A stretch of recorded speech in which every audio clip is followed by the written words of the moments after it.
Let's continue.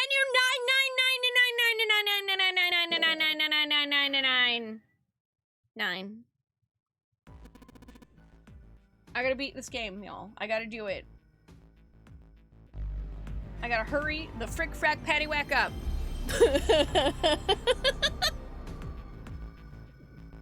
I gotta hurry up!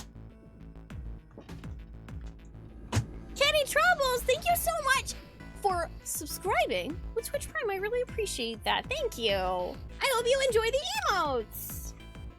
Do I have a path picked out? Yes. We're doing 471. Because last night, I'll tell you this as I scroll through it.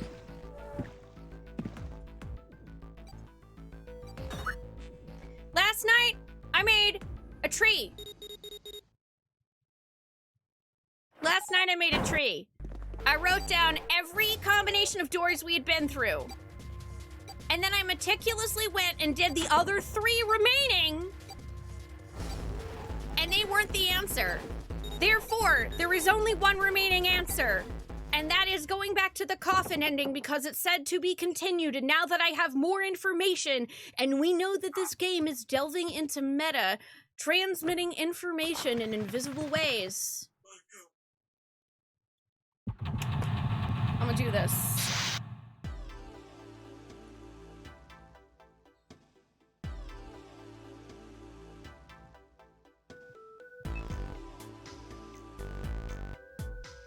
Well, technically I have done door 3 too. Like, I have done door... I think I did door... yeah, 532? But yeah, we already know that going into door 2, regardless, always leads to the submarine ending, and door 3 always leads to door 2.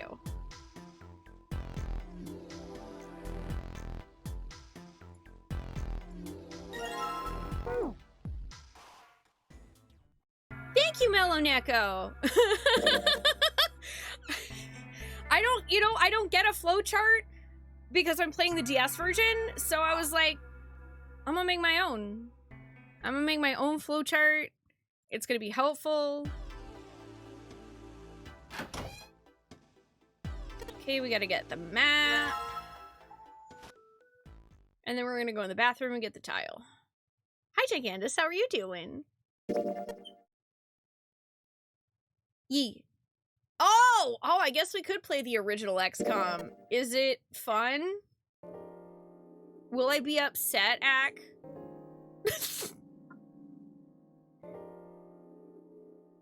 Hi, Ebonita. I actually did not know that. How are you doing? Oh, wait. Nope. Don't forget the key. Don't forget the key. Don't forget the key. Don't forget the key. Don't forget. There's a key. Need the key.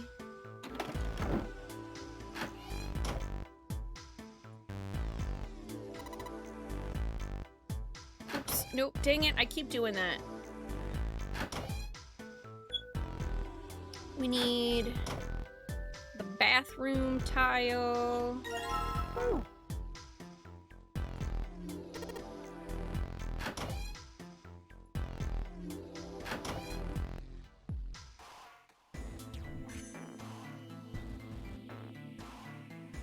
Okay, we've got candle and matches.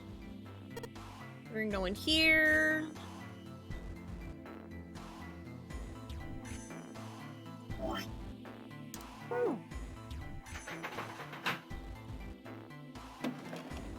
Grab this tile piece. Okay, and then we just gotta grab the shower curtain so that the candle runs out and we can get the key from that.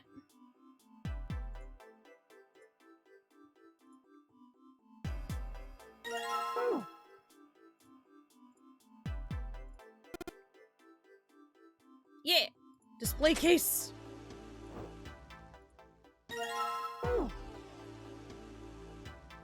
Okay, now we're gonna get the Clover bookmark. You're doing good. I'm glad to hear that, Gigandus. I'm doing well. Thank you for asking. Obviously, we're gonna take it. We need it. Making your own notes is appropriate for DOS month. Yeah?